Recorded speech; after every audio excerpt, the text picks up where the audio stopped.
Radar da Educação, o primeiro podcast sobre o mercado educacional do Brasil. Olá, bem-vindo ao Radar da Educação, o podcast especializado em gestão educacional. Nosso tema de hoje é gestão baseada em dados e tecnologia. Sua instituição está pronta para o futuro? Aqui comigo, nossos dois convidados, Pedro Ballerini, diretor de inteligência educacional da Quero Educação, e Masayuki Yamamoto, ele é consultor de tecnologia e inovação do sistema de ensino poliedro. Pessoal, muito bem-vindo. Obrigado, boa tarde. Obrigado, Rui. Bom, para falar um pouquinho sobre isso, eu vou dar uma introdução aqui. A gente está falando sobre Big Data e Analytics. São duas coisas que hoje estão definindo o futuro da gestão de negócios no Brasil e no mundo. E na gestão educacional isso não é diferente. O Big Data e o Analytics lançou-se aí um novo desafio para os gestores em todo o mundo. Usar dados para balizar suas decisões corporativas. E essas decisões e essa gestão, ela está muito baseada na exigência não só das reestruturações de processos, mas também na demanda, uma modificação na cultura educacional da companhia. Então, o que é a gestão baseada em dados? Em vez de decidir o caminho a seguir, baseando-se só no feeling, em termos totalmente subjetivos, os gestores podem munir-se de informações confiáveis e relevantes que tornarão suas decisões mais precisas e eficientes. Então, depois dessa introdução, eu quero perguntar para vocês por que as empresas precisam de análise de dados e Big Data. Masayuki, você pode fazer essa introdução para a gente? Claro. Como disse, na verdade não são nem palavras minhas, mas de Anthony Salcito, vice-presidente da Microsoft Education. Os dados são o novo petróleo e quem souber explorar vai realmente conseguir garimpar muito. Até o século XX, a gente podia dizer que, no caso de uma escola, o aluno era medido pela nota boa, nota ruim, e pelo comportamento bom, comportamento ruim. E só. Isso era dado. Hoje, o que nós conseguimos descobrir? Com o uso da tecnologia, nós podemos ir mais muito, muito além. Falando primeiro do universo da sala de aula, né?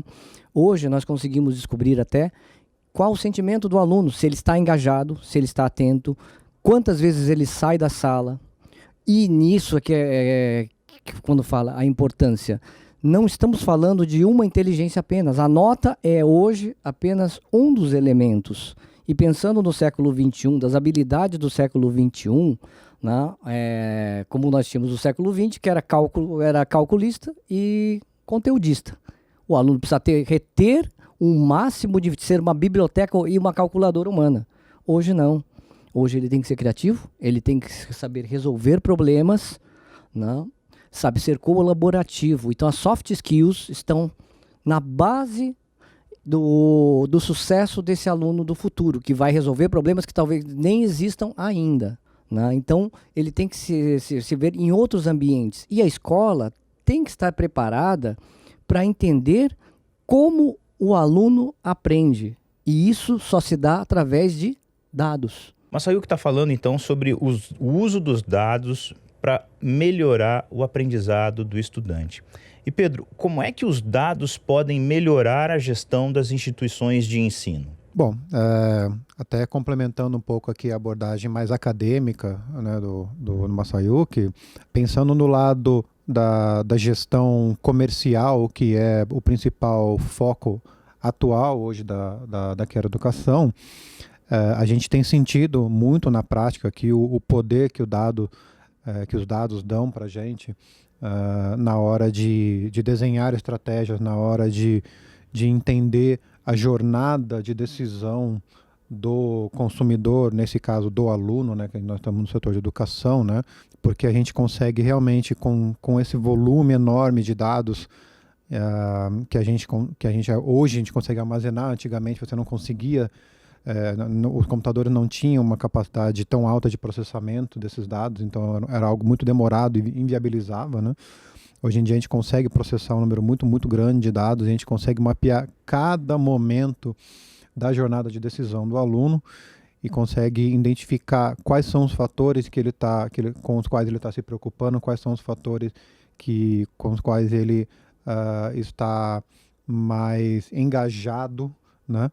E investir naquilo, entender aluno por aluno, realmente entrar num nível de personalização da experiência muito, muito grande e não tratar os alunos de uma forma muito pasteurizada. Ou seja, personalizar e individualizar informações sobre alunos e maximizar a eficiência das decisões na área de gestão. É isso que os dados podem entregar para o gestor hoje. Com certeza, com certeza. A gente trabalha muito, a gente consegue viabilizar muita coisa e a gente tem visto aqui no nosso trabalho uma série de coisas, momentos de eureka que nós temos tido com relação ao processo decisório do aluno e como a gente pode atacar ele, como que a gente pode ajudar as instituições a melhorar, a entender esse processo e fazer uma gestão mais profissional, mais orientada a dado para que ela possa ter um processo comercial muito mais eficiente, que maximize a entrada dela, né, a quantidade de ingressante, numa pegada bem personalizada para que ela possa fazer esse trabalho bem feito e principalmente ter o máximo de alunos e os melhores alunos, para que ela possa, na hora que ela for trabalhar esses alunos já dentro da instituição, ela tem alunos com um perfil de acadêmico já conhecido, um perfil de renda já conhecido, e que elas possam trabalhar esses alunos de uma forma bem feita até o final, para que eles possam ficar até o final do curso, não evadir, não inadimplir, e aprender o máximo possível e se tornar um profissional competente. Pedro falou de uma coisa que eu acho que é fundamental nesse momento, quer dizer, evasão. Evasão é uma palavra que assombra qualquer gestor de ensino superior. E o Masayuki sabe muito bem que muitas vezes o aluno evade porque ele escolheu o caminho errado. Dá para usar dados para dizer para o aluno se aquela carreira que ele está escolhendo é a carreira certa para ele, Masayuki? Vamos lá. Não somos videntes, mas com a tecnologia, creio que a gente chega muito mais certo. Podemos até dizer, olha, não sei o que você será, mas você não será isso com certeza que você está pensando agora. Com o uso das tecnologias, da inteligência artificial e vários outros recursos durante o processo de educação básica, muito bem feito, e com a análise de dados constantes, nós auxiliamos o aluno onde? Em primeiro lugar, ele aprende como aprender. A gente não está preocupado mais em ensinar, passar a informação, porque a informação, como vocês sabem, está em qualquer lugar. Nós temos que fazer com que esse aluno saiba transformar informação em conhecimento.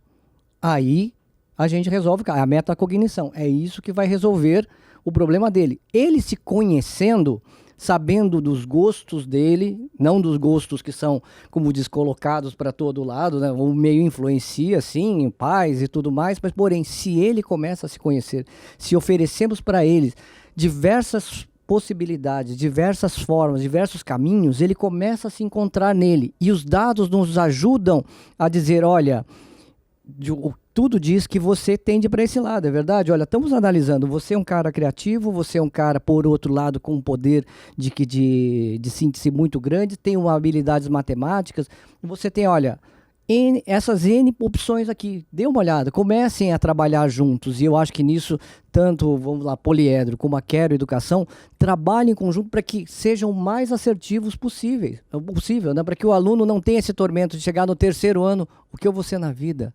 Meu Deus, o que eu vou ser na vida? E hoje, com a tecnologia, nós conseguimos, como diz, aproximar muito, diminuir essa ansiedade gigantesca que eu vou fazer medicina ou educação física, né?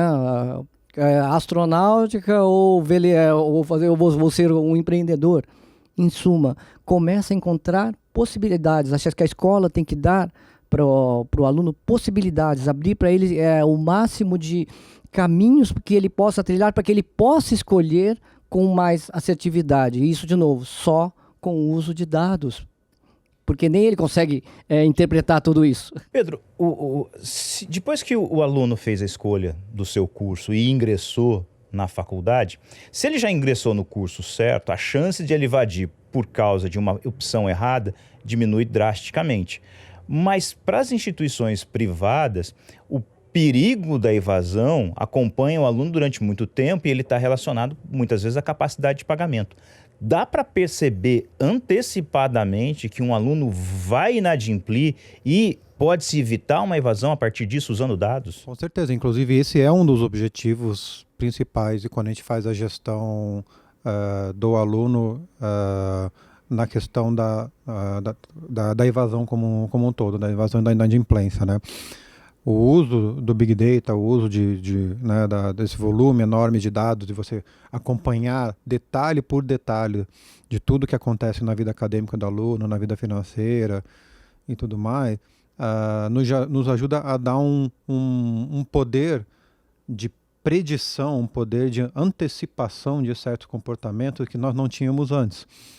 Então, antes de algo acontecer, porque hoje você vê as faculdades, elas são muito reativas, então elas esperam algo acontecer para então reagir. O aluno ele solicita a evasão, ele solicita o cancelamento, ele começa a ficar inadimplente, a partir daí a faculdade resolve tomar alguma atitude. Mas esse não é o melhor momento, porque nesse momento o estrago já está feito.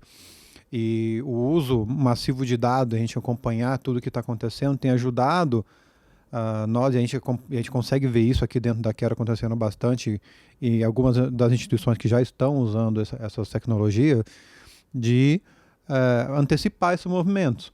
E aí atacar os problemas antes que eles aconteçam. Como é que vocês sabem disso? Quais são os sinais que o aluno dá que esse problema pode surgir? Alguns sinais, o próprio Masayuki mencionou, de repente, desempenho acadêmico, você consegue acompanhar que alguns sinais que o próprio aluno dá durante o desempenho, de repente a nota, a atenção na aula, o engajamento dele naquele curso, enfim, alguns sinais que você consegue monitorar no tempo já passam você consegue já modelar alguns comportamentos no desempenho acadêmico. E na questão financeira, você tem que, na verdade, cruzar com outros dados da vida da pessoa, da vida pessoal dela, né?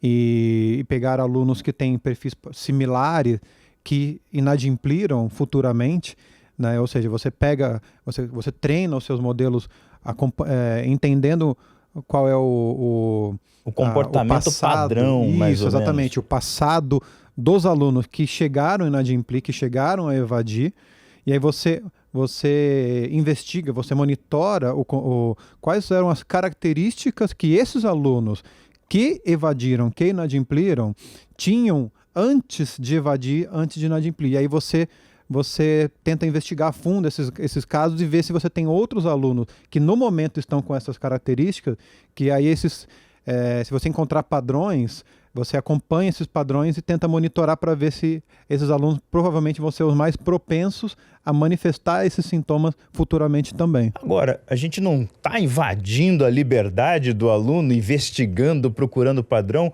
Onde é que está o limite disso, Masayuki? Acho que, claro, que existe toda uma questão ética, né, envolvida. Quando a gente está falando, e parece invasão de privacidade, estamos falando muito, está se falando muito de aplicativos que invadem a sua privacidade. Porém, o que nós pensamos dentro da escola, né? De que lá dentro nós temos que ter o máximo de informações possíveis. Quando eu digo, eu estou falando agora do ambiente de sala de aula, porque mesmo com os padrões que foram citados, podem acontecer exceções. Por exemplo, tem alunos que a gente já associa. Começou a cair nota. O que aconteceu? Vai encontrar boa porcentagem deles, os pais estão se separando, vai mudar de cidade, problemas aqui, bullying. Mas e quando o aluno está lá no meio, como diz, nós temos, isso na verdade é só um senso comum que hoje está sendo quebrado. A primeira fila que são os alunos classe A, o lá no fundão, que é os alunos que fazem bagunça, né? Isso é um conceito antigo, já não é mais assim, vai ser só para ilustrar. E o do meio, que são a meia calada, que não levanta a mão de dúvida, que estão sempre com desempenho bom, não podem não ser os excelentes, mas estão ali na média. Então, assim, não acusa nenhum alarme. Esse daqui, ele passa despercebido pelos nossos radares. Porém, hoje, então, o que eu quero dizer, com tecnologia, com a inteligência artificial, a gente consegue localizar que o fulaninho que está escondido lá no meio, achando que está invisível, gente, ele está com a nota boa, mas ele está deprimido. Ele não está bem, nós estamos notando, ele não está bem. Qual ação? O nosso orientador já pode chegar, fulano, Tá tudo bem com você? Aconteceu alguma... Não, tô bem, as notas estão boas. Não tô falando de nota, você tá bem comportado, mas sabe, a gente tá sentindo que tem algo diferente com você, e os nossos orientadores são preparados para isso, né? Aí, sim, aí vem. Não, meus pais vão se separar e, nossa, eu tô aqui, eu tô pensando até que eu ia fugir essa tarde. Não, eu tô dramatizando, mas sim, são histórias que são totalmente plausíveis. Muito simples, a gente está no Setembro Amarelo, inclusive, né? E faz parte do universo, principalmente da adolescência, né? Sim, da adolescência. E hoje o adolescente nosso tem muito mais pressões que a minha geração. Não? Muito mais pressões, muito mais responsabilidades, muito mais, como é que fala? Distratores, muito mais facilidades para encontrar tanto as coisas boas quanto as coisas ruins. Eu estava conversando com um gestor de uma instituição de ensino dias desses, e a gente estava falando muito sobre o EAD. E a capacidade que a educação à distância pode entregar para o gestor esses sensores. Porque no presencial, se você não está usando a intermediação tecnológica, vai do feeling do professor, vai dessa observação. Mas quando você está na frente de um computador estudando à distância, aquele computador está monitorando você, consegue te perceber, por exemplo, se você está ou não está fazendo as atividades. Quanto tempo você está gastando na realização de cada uma das atividades? Se você deixa para a última hora, se você está entregando no prazo.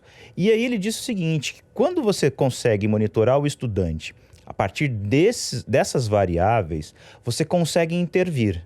E aí ele diz assim, olha, você ainda não entregou o seu trabalho, olha, você está com alguma dificuldade, e você começa a trazer à sala de aula todos os alunos do curso, tentando manter todos no mesmo patamar. É por aí o caminho? Sim, eu acho que a estratégia desde o nosso começo, desde os 6º anos, no nosso caso, é estabelecer para o aluno, como diz, uma metodologia de projeto. Ele tem que ter, existem prazos, existem os momentos, e nisso a gente já consegue localizar os alunos que deixam para fazer na última hora, né? E aqueles que começam a entender os modelos como que a gente fala, não vou falar de Scrum, não vou falar de Canvas, mas assim, um modelo um modelo organizacional, um modelo acadêmico, né? E a tecnologia exatamente traz tudo isso. Você consegue ter o professor hoje tem um dashboard em que ele consegue entender como cada aluno está se portando, né? Conseguimos entender o momento dele. Porque olha, 80% da sala está entendendo esse conceito, porém 20 outros não entenderam. Mas o que eles não estão entendendo? E às vezes a precisão disso é que chega eles não estão entendendo. Nossa, é a equação do 1º grau, gente. Puxa vida, é aqui que eles estão enroscando. Em suma, o professor vai assertivo. Às vezes, o caso se é 1 ou 2 alunos, o professor digitalmente já manda. Nós não somos um EAD, mas nós temos a possibilidade, o professor, olha, me procura depois, eu tenho um reforço aqui, experimenta fazer esses exercícios. Olha, tem uma plataforma, tem uns jogos aqui que eu gostaria que você experimentasse aqui. Veja aqui se te ajuda. Consegue já influenciar de uma maneira, sem dizer, fulano, ciclano, não, sem condição. Ele pode fazer isso discretamente com uma mensagem que só o aluno recebe na casa dele, ele recebe um feedback. E acho que é isso, a sala de aula não está restrita só ao momento em que o professor está aqui. De repente é isso, tem uma dúvida, professor, não entendi. Espera aí um momento, tenta aqui no caderno, e é bonito isso, no caderno do aluno, os professor e aluno conversando juntos, estão trocando, né? Estão trocando experiência, e aqui o aluno se sente o quê? De novo, personalizado, se sente uma pessoa, não sou número X que senta na carteira Y, né? Porque é difícil de dizer, os professores, nós temos turmas, cada professor cuida de 260, eu sei que existem muito mais que isso, como você vai olhar um por um? Analogicamente é difícil, mas digitalmente, como você diz, numa plataforma, a gente consegue ter olhar como se estivesse quase olho no olho em cada aluno. Pedro, transferindo isso para o universo da gestão, vamos imaginar que ao invés do aluno do outro lado, você tenha diversas áreas da sua instituição de ensino. Cada uma delas com um desempenho diferente, com uma dificuldade diferente. E lá em cima, ao invés do professor, o grande gestor. Como é que esses dados vão fazer com que cada um consiga aí superar suas dificuldades individuais e entregar o resultado esperado pela instituição de ensino dentro dos prazos estabelecidos? Como é que o Big Data e o Analytics conseguem ajudar dessa forma? O feijão com arroz de toda essa conversa é entender que cada aluno, cada indivíduo, né, é diferente. Ele entra na instituição com um nível diferente e ele vai sair com um nível diferente, né? Acho que não deveria ser o objetivo das instituições nivelar todos os alunos a um patamar específico. Na verdade, ela tem que criar ferramentas que explorem o máximo do potencial que cada aluno tem a oferecer, né, que tem a entregar dado uma determinada metodologia de ensino que você está utilizando. Então, e o Big Data ele está aí para isso, porque ele viabiliza muito essa experiência personalizada, né? E aí você descendo num nível mais personalizado, você consegue explorar, você consegue entender o potencial do aluno, a deficiência dele e fazer com que cada um cresça o máximo possível, mesmo que isso represente, no final das contas, eles saírem da instituição em níveis diferentes. Então, no fundo tem que ser esse o objetivo, né? O Big Data, ele viabiliza isso. Do ponto de vista de gestão, da gente ver todo mundo diferente, né?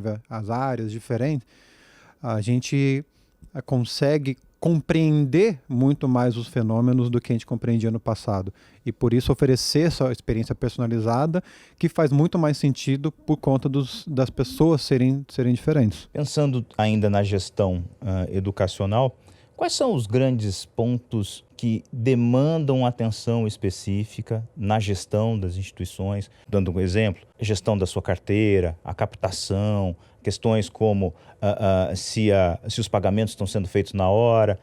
Eu imagino que existem alguns pontos que são bastante cruciais e bastante sensíveis para uma maior ou menor eficiência de uma gestão financeira. Quais são os pontos em que dá para atuar com muita precisão e aumentar a eficiência do negócio usando Big Data? O cenário perfeito do ponto de vista de negócio para uma instituição de ensino, porque a instituição de ensino privada, né, a mantenedora por trás dela é uma empresa, né? Então ela tem receitas, ela tem despesas. E aí o cenário ideal dela, ela ter o máximo de receita e o mínimo de despesa. Seria basicamente isso, né? Então, o que é o máximo de receita? Você encher as suas salas de aula com o maior preço possível, os alunos não serem inadimplentes, os alunos não evadirem e se formarem todos, né?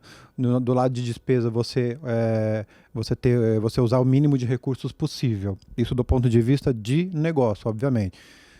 Mas aí você tem que colocar isso sob o prisma de que nós estamos no setor de educação. Então não é simplesmente tratar o business como business. Você tem a questão da qualidade do ensino.